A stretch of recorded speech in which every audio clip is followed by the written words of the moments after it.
Hello, my name is Sahil Naik, And I'm Ritvik. and we are going to be presenting our ECE153B final project. We essentially decided to make a two-player arcade-like memorization game where you essentially play against a friend to try to memorize a pattern of directions. And whichever player loses first is the loser, and the other player is the winner. So for our hardware implementation, our two peripherals are the Bluetooth HC05 Bluetooth module, and we also used the Wii Nunchuck. We initially planned to use a LED matrix like the one over here to sort of randomize directions and display it. But we went through a few matrices, both ICC and SPI, and we had some problems actually getting the STM to interface. We opt to use the Arduino, but similarly we had some issues using sending the data to the Arduino itself. So we decided to pivot to actually just use the Termite terminal to display the game. So the two peripherals, as we mentioned before, that we use are the HC05 Bluetooth module and the Wii Nunchuck. We decided to use I2C to communicate with the Wii Nunchuck, or to interface between the STM and the Nunchuck, and we used the USART protocol to interface with the Bluetooth, which of course connects us to the terminal, which just picks like different game states and sequences and relevant game information.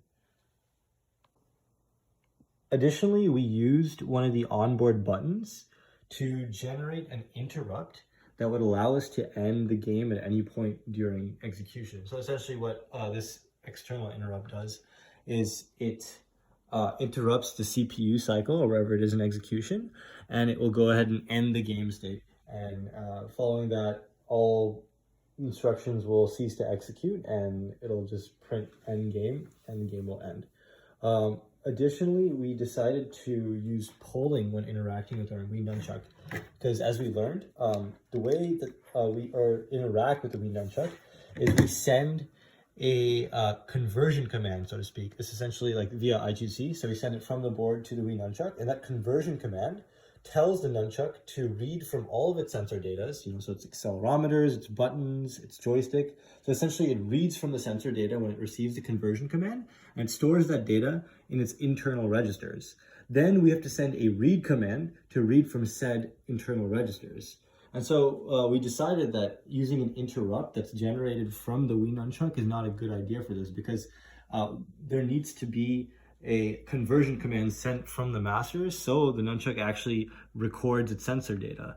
Thus, interrupts wouldn't work too well with the Wii Nunchuck, and we decided to use polling, which isn't really a problem because the way our game works is it's a turn-based game, so we will have to wait for inputs no matter what. So interrupts won't really give us that much of an edge as far as runtime. Additionally, we're able to sample the Nunchuck incredibly fast, so latency isn't too much of an issue. But that's why we ended up using polling to grab data from our Nunchuck. Okay, now we will be demoing the actual gameplay aspect. So as I said, we decided to use Termite, but we decided to use the Bluetooth module to actually connect to the phone. And we're using the Bluetooth terminal app to sort of display our game screen. So the information from the Nunchuck and the game states will actually appear on this black screen. So to begin the game, you simply just put in any input onto the Nunchuck, and you see if I put an up, the game will start. It says press button to start, and I can hit a button again, or a direction, up, and it will give me player one's turn. So I will be player one, and Rizlik will be player two.